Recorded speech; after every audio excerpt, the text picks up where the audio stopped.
రామాలయానికి సంబంధించి అక్కడ రాముడికి సంబంధించిన ఆనవాళ్ళు ఉన్నాయి. చాలా వరకు ఒప్పుకున్నారు, నిజంగా అది రామ జన్మస్థలమే అని ఒప్పుకున్నా కూడా కోర్టుకెళ్ళి అన్ని రకాల ఆధారాలతోటి నిరూపించి ఈ రోజు అక్కడ రామ మందిర నిర్మాణం జరిగింది. అంటే ఇదంతా చూస్తుంటే ఏమనిపిస్తుంది అంటే, ధర్మం గెలవాలి అంటే ధర్మ మార్గం దానంతట అదే ఓపెన్ అయిపోద్దా?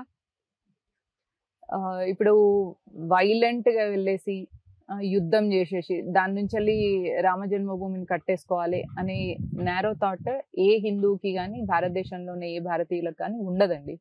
ఈవెన్ కౌరవులతోని కూడా అంత యూనో జూదంలో చీటింగ్ చేసి పాండవుల్ని అడవులకు పంపించిన తర్వాత కూడా తిరిగి వచ్చి మాకు 5 ఊర్లు ఇవ్వండి అని మాత్రమే అడిగారు. అట్లే హిందువులు కూడా 40,000 గుళ్ళను ధ్వంసం చేసినా కూడా అట్లీస్ట్ అయోధ్య, కాశీ, మథుర ఇవన్నీ మాకు ఇచ్చేసేయండి అని అడిగి. సో ఇప్పుడు ఏంటిదంటే ప్రకృతి మనకు సహకరించింది కాబట్టి ఈ 3 గుళ్ళు మెల్లగా మన వైపుకి వస్తున్నాయి. లేకపోతే యుద్ధమే అని అనుకున్నప్పుడు మహాభారత యుద్ధం జరిగినట్టు ఇప్పుడు కూడా ఒక యుద్ధం జరిగేది. ఈ టైంలో అది త్రేతాయుగంలో యుద్ధం జరిగింది, ఈ టైంలో యుద్ధం అనేది ఇక్కడ జరుగుతుంది అనమాట.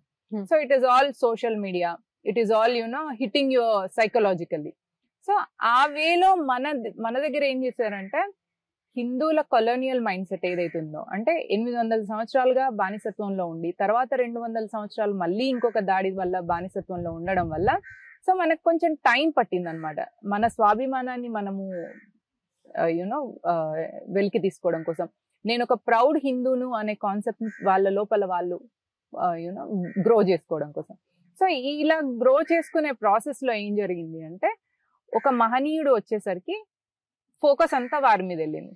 బట్ దెన్ ఏంటంటే నేచర్ అంతా కూడా రామమయం అయిపోతున్న టైంలో అందరి లోపల ప్రౌడ్ హిందూ అనే కాన్సెప్ట్ రావడం వల్ల ఈ రోజు రామ జన్మభూమి సాకారం అవుతుంది.